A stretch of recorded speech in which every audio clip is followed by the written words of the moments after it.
اللہ رب العزت قرآن پاک میں اعلان فرماتا ہے،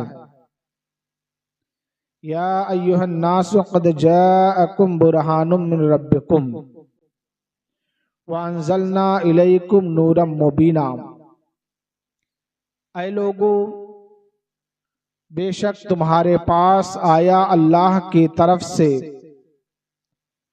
ایک دلیل اور ہم نے نازل کیا روشن نور۔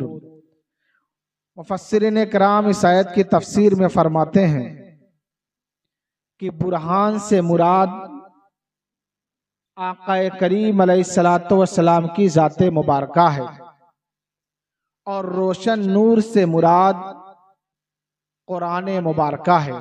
اللہ رب العزت نے آقا کائنات سرور کونین سیاح لامقام کا وہ مقام اور مرتبہ قرآن مقدسہ میں بیان کیا ہے کہ بڑے بڑے علماء، بڑے بڑے مفسرین بس جتنا ان کے پاس علم رہا وہ اس آیت کی معاملات میں گفتگو کیے، مگر حقیقت یہ ہے کہ کوئی انسان آقا کریم علیہ السلام کی زندگی پر یا ان کے معجزات پر یا ان کی ذات پر گفتگو کرنے کی صلاحیت نہیں رکھتا، کیونکہ اللہ رب العزت نے اس روئے زمین سے لے کر کے آسمان اور پھر جنت اور پوری کائنات، جو کائنات ہمیں نظر آ رہی یہ اور جو کائنات ہمیں نظر نہیں آ رہی، ان سارے کائنات میں سب سے عظیم اگر کسی کو پیدا کیا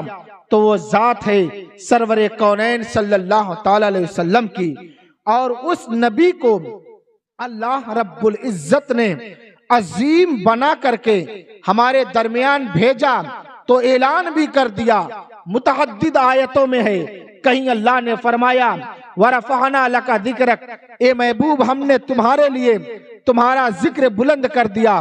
کہیں فرمایا اے محبوب ہم نے تمہیں ساری کائنات کے لیے رحمت بنا کر کے بھیجا، وَمَا أَرْسَلْنَاكَ إِلَّا رَحْمَةً لِلْعَالَمِينَ، اور کہیں فرمایا یاسین کہہ کر کے پکارا، کہیں مدثر کہا، کہیں مزمل کہا، یعنی حضور کی عظمت اتنی زیادہ ہے کہ اسے بیان نہیں کیا جا سکتا۔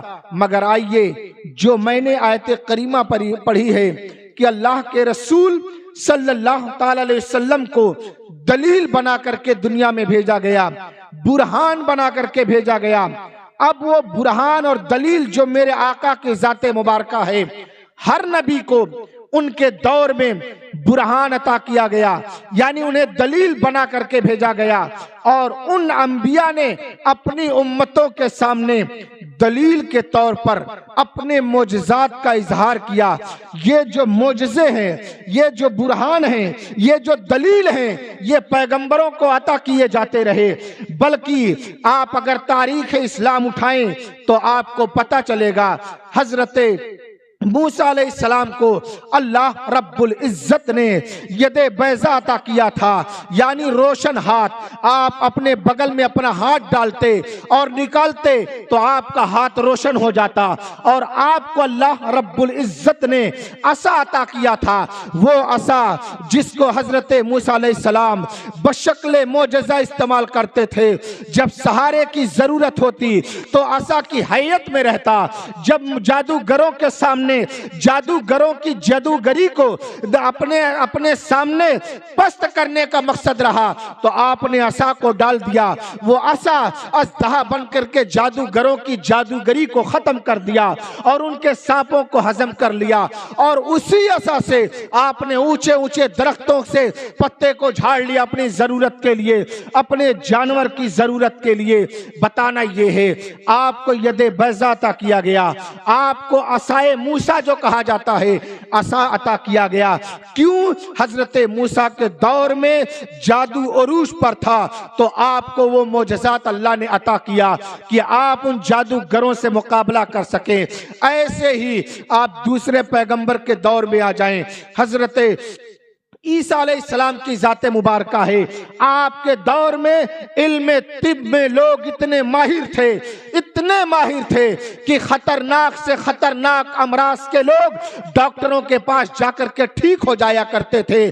تو ڈاکٹروں کے سامنے اللہ رب العزت نے حضرت عیسیٰ علیہ السلام کو وہ معجزہ عطا کر کے بھیجا کہ آپ نے کوڑھ کے مرض کو لمحوں میں ٹھیک کر دیا، آپ نے ابرص کے مریض کو لمحوں میں ٹھیک کر دیا، آپ نے مردے کو زندہ کر دیا۔ بتانا یہ ہے پیغمبروں کو ان کے دور میں اللہ نے معجزہ عطا کیا، مگر آپ نے بارہا سنا ہوگا کہ اللہ رب العزت نے سرور کونین صلی اللہ تعالی علیہ وسلم کو سارے پیغمبروں کے معجزوں کا مجموعہ بنا کر کے بھیجا۔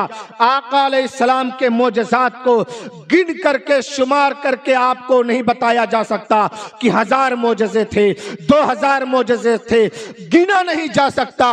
مگر آؤ چند لمحوں میں آپ کو بتاؤں، چند معجزات نبی آپ کے سامنے رکھوں تاکہ آپ کو پتا چلے میرے آقا کو اللہ رب العزت نے کتنا عظیم معجزہ عطا کیا۔ آؤ مختصر میں سنیں۔ آقا علیہ السلام کے معجزات میں سے ہے، آقا علیہ السلام کو اللہ کا معجزہ یہ ہے کہ اللہ رب العزت نے جنت کا دیدار آقا کو کرا دیا۔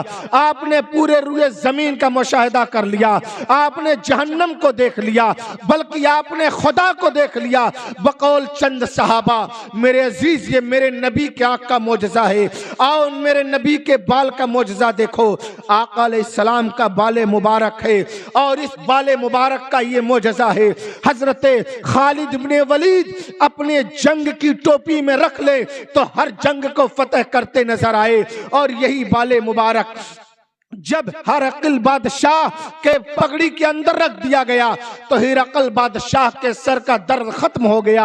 اور یہی بال مبارک کا معجزہ ہے کہ آپ کے حضور کے صحابیہ اس بال کو شیشی میں رکھتی تھی اور اس میں پانی ڈال کر رکھتی تھی۔ اگر کوئی بیمار ہوتا اس بال مبارک سے ٹچ شدہ پانی اس کسی مریض کو پلا دیا جاتا تھا تو مریض شفا یاب ہو جاتا تھا۔ میرے عزیز میرے نبی کے دست مبارک کا معجزہ دیکھو۔ آپ نے انگلی سے اشارہ کیا تو چاند کے 2 ٹکڑے ہو گئے۔ میرے عزیز میرے نبی کا یہ معجزہ ہے، معجزہ شق القمر ہے کہ آپ کے انگلی کے اشارے سے چاند 2 ٹکڑا ہو گیا۔ بلکہ آپ نے بارہا سنا ہوگا میرے آقا علیہ السلام ایک مرتبہ مولا کائنات حضرت علی کے زانوے مبارک پر مقام صحبہ میں سر رکھ کر کے آرام کر رہے تھے اور آقا پر وحی نازل ہو رہی تھی۔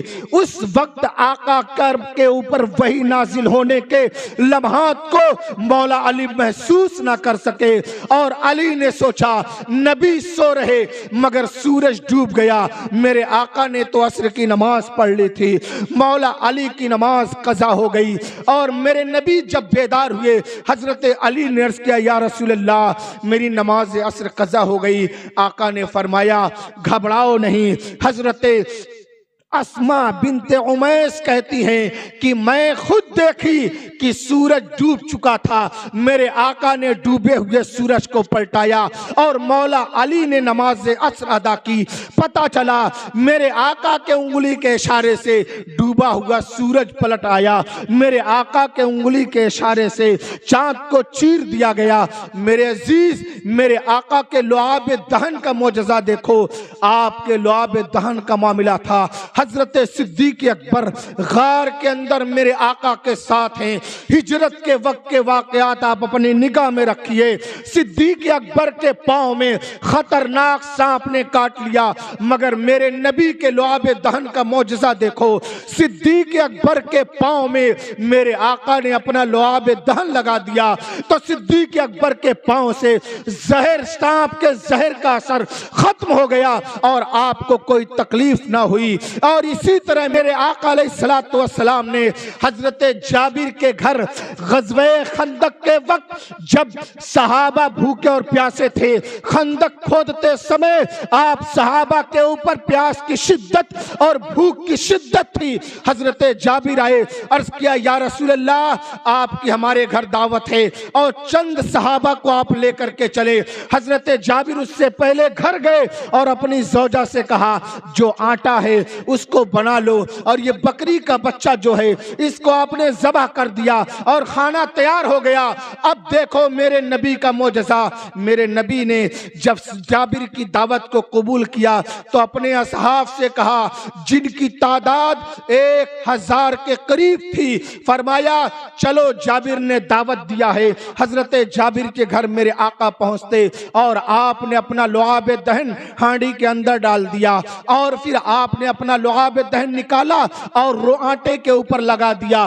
جابر سے فرمایا ہانڈی سے گوشت نکالتے جاؤ، اور ان کی زوجہ سے کہا کہ تم روٹی بناتی جاؤ۔ حضرت جابر فرماتے سارے صحابہ نے مکمل اپنے آپ کو بھرپور کھانے سے مکمل کر لیا، مگر نہ میرے گوشت میں کمی آئی اور نہ میرے آٹے میں کمی آئی۔ بتانا یہ ہے میرے نبی کے لعاب دہن کا یہ معجزہ کہ جابر کے تھوڑے سے آٹے اور جابر کی چھوٹی سے بکری کا گوشت 1000 صحابہ پہ کافی ہو گیا تھا۔ یہ میرے آقا کا معجزہ۔ اور اسی طرح اگر لعاب دہن کا معجزہ دیکھیں تو آپ کو پتا چلے گا میرے آقا علیہ الصلوۃ والسلام نے کھارے کنویں میں اپنا لعاب دہن ڈالا تو کھارے کنویں کا پانی میٹھا ہو گیا۔ میرے آقا صلی اللہ تعالی علیہ وسلم کو اللہ رب العزت نے بے شمار معجزات میں سے یہ معجزہ بھی عطا کیا تھا جو قدم مبارک کا معجزہ کہا جاتا ہے کہ آپ جب کسی پتھر پر پاؤں رکھ دیتے تھے تو پتھر پاؤں کو اپنے دامن میں لے لیتا تھا، اور برابر فرش پر رکھتے تھے تو فرش خراب نہ ہو اس لیے عدم میں فرش میرے آقا کے پاؤں کو نہ لیتا تھا۔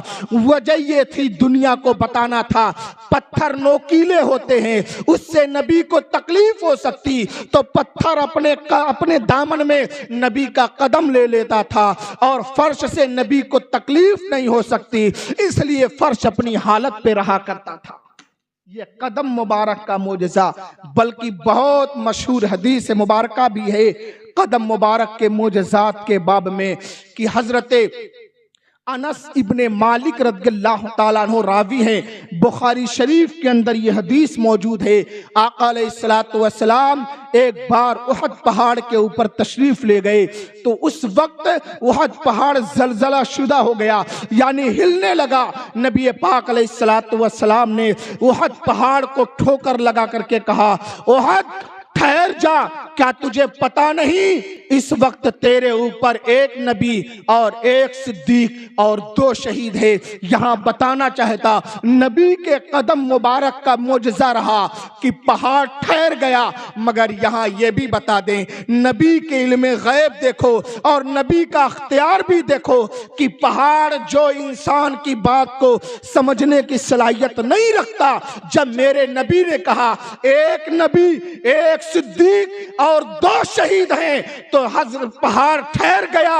یہ پہاڑ کا حضور کی اتباع کرنا بھی تھا اور میرے نبی کا اختیار بتانا بھی تھا، اور اس میں میرے نبی کا علم غیب بھی ظاہر ہے کہ میرے نبی نے پہلے سے بتا دیا 2 شہید میں حضرت عمر فاروق اعظم کی ذات مبارکہ ہے اور حضرت عثمان غنی کی ذات مبارکہ ہے۔ یہاں سے پتا چلا اس ایک حدیث میں نبی کا معجزہ بھی ہے، نبی کا اختیار بھی ہے اور نبی کا علم غیب بھی ہے۔ یہ میرے آقا کا مقام ہے۔ میرے عزیز آقا علیہ الصلوۃ والسلام کو اسی لیے اللہ رب العزت نے وہ کمال کے معجزات عطا کیے کہ آپ نے چاند کو پلٹا دیا، سورج کو پلٹا دیا، بلکہ آؤ ایک معجزہ اور آپ کو بتاؤں، حضرت یوشع بن نون، اس نبی کا معجزہ دیکھو اور پھر میرے آقا کا معجزہ سمجھو، ابھی آپ کو سمجھ آ جائے گا میرے آقا کو اللہ نے کتنا بڑا مقام عطا کیا۔ حضرت یوشع بن نون قوم جبارین سے جہاد کر رہے تھے اور دوران جہاد جمعہ کا دن ختم ہو رہا تھا اور شریعت موسوی میں سنیچر کے دن جہاد نہیں کر سکتے۔ حضرت یوشع بن نون نے سوچا اگر جمعہ کے دن ہم نے جہاد میں فتح نہیں حاصل کی تو سنیچر کو یہ لوگ تو جنگ لڑیں گے نہیں، پھر اتوار کے حالات پتہ نہیں۔ اس لیے حضرت یوشع بن نون نے اللہ کی بارگاہ میں دعا کیا، مولا جمعہ کے دن کچھ دیر کے لیے سورج کو روک دے تاکہ ہم جہاد کر لیں۔ اللہ اکبر۔ جب حضرت یوشع بن نون نے دعا کیا تو اللہ رب العزت نے ڈوبتے ہوئے سورج کو روک دیا۔ حضرت یوشع بن نون کا یہ معجزہ تھا اور ڈوبتا ہوا سورج رک گیا، یعنی دن ختم نہیں ہوا اور آپ نے قوم جبارین سے جہاد کرتے رہے یہاں تک کہ آپ کو اللہ رب العزت نے فتح دی اور قوم جبارین پست ہو گئے اور حضرت یوشع بن نون اور ان کی قوم جبارین سے جہاد میں فتح حاصل کر لی۔